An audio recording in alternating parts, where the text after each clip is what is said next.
So this is it. This is the new X-S10 from Fujifilm that is supposed to compete with the mid-range from Canon, Sony and really whatever else is out there, right? And when you're used to the high quality premium feel that you usually get with something like the X-T30 or really anything else from the X-T line, this might be a bit of a disappointment when you get it out of your packaging.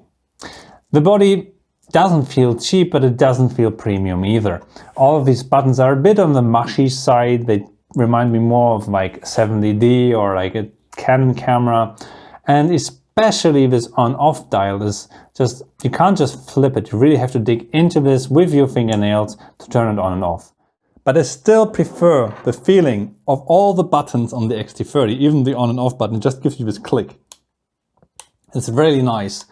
And especially these dials here in the front and in the back, these are the dials you will probably use the most when using your camera. And they are a joy to use. They are smooth.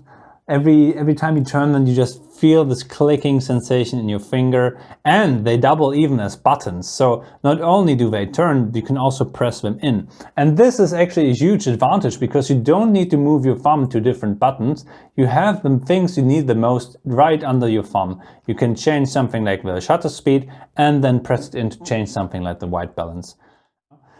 I actually don't particularly like this new design. Obviously it's much better to grip by itself, but since I have rather large hands, as you can see, my pinky is dropping off the camera.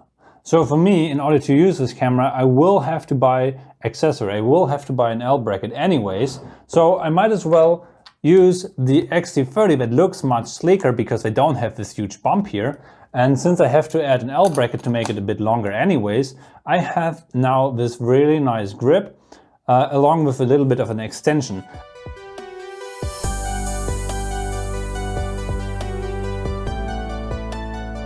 So I took the new X-S10 on a hike with me here, and I'm just kind of testing out the IBIS in body stabilization and how it actually performs in like a walking shot. I'm not really trying to keep it stable. I'm just kind of walking here through this very nice forest. I don't know if it's a forest really, but I'm actually quite happy with how the IBIS is functioning so far. I haven't checked it on the big screen yet, and obviously it's not butterly smooth, but it does seem to make the footage quite watchable compared to filming on something like the X-T30.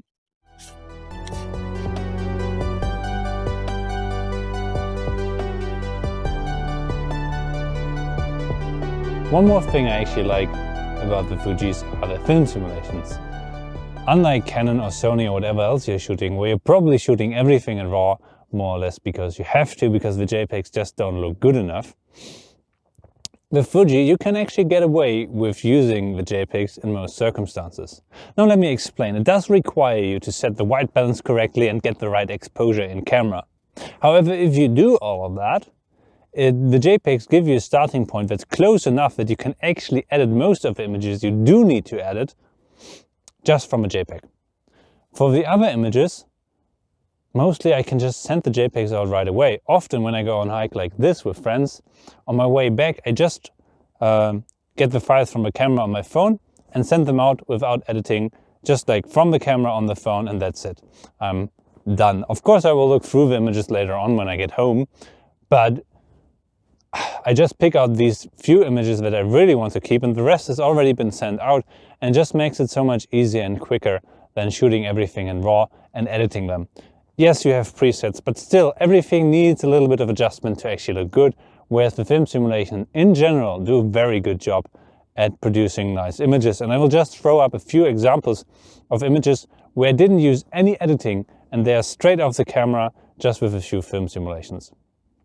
And surprisingly, and this is someone who was shooting only RAW 2 years ago, having a new film simulation in the X-S10, the classic negative, well, it's not new to the X-S10, but the X-T30 doesn't have it, is a big thing for me, and it's actually something that makes me consider keeping the X-S10, even though I don't like the haptic feedback.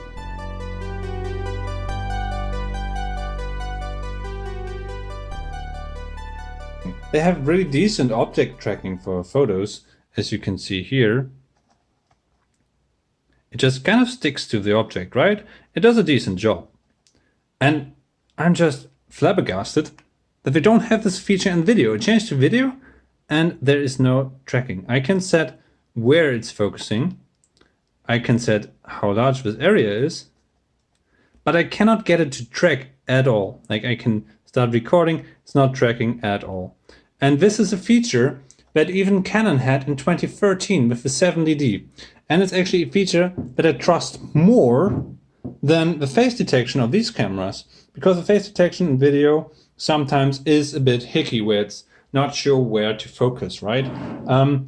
I imagine with an object tracking like that, it would be much more confident in picking up what to focus on, whereas the face detection, well, it sometimes uses the face. It's a very complex algorithm to detect faces. But why, Fuji? Why didn't you add the simple object tracking to your video features? I just don't understand why we don't have object tracking in video. Conclusion time. I chose to send my X-S10 back because I primarily take photos. And when it comes to photos, pretty much any new camera, regardless of the brand, is good enough to take great images nowadays. And with the Fuji cameras, you might save a little bit of editing time due to the nice film simulations, but in the end it really comes down to which camera is nicer to use for you. And for me, that's quite clearly the X-T30 with its nicer, more haptic buttons and dials, and the X-S10 just doesn't feel as nice to take photos with. Though I will miss the classic negative film simulation, which I find quite gorgeous. Now when it comes to video, that's a completely different story. Even for setting up the simple conclusion shot, it was quite annoying to find the right spot, which is much easier if you have a flip out screen. Also, the IBIS unit is quite nice and you can get usable shots handheld and you don't need to carry around a gimbal, though it's not quite as smooth, but I think it's good enough. The one thing I think is missing from Fuji in general is a good object tracking that allows you to film things like dogs or other things that are moving around that are not faces, really. Because this is a feature Canon and Sony both have and work quite well, and I think would be not that hard to implement, and I hope Fuji will deliver that in the next generation. So, if you're into photo, maybe look at the X-T30 or a different older camera from Fuji. If you're into video, definitely give the X-S10 a shot. And if you want the nicer buttons and a few extra features like 10-bit video, you might even look at the X-T4, though that is quite a bit more expensive. I hope this helped and I hope you have a great day.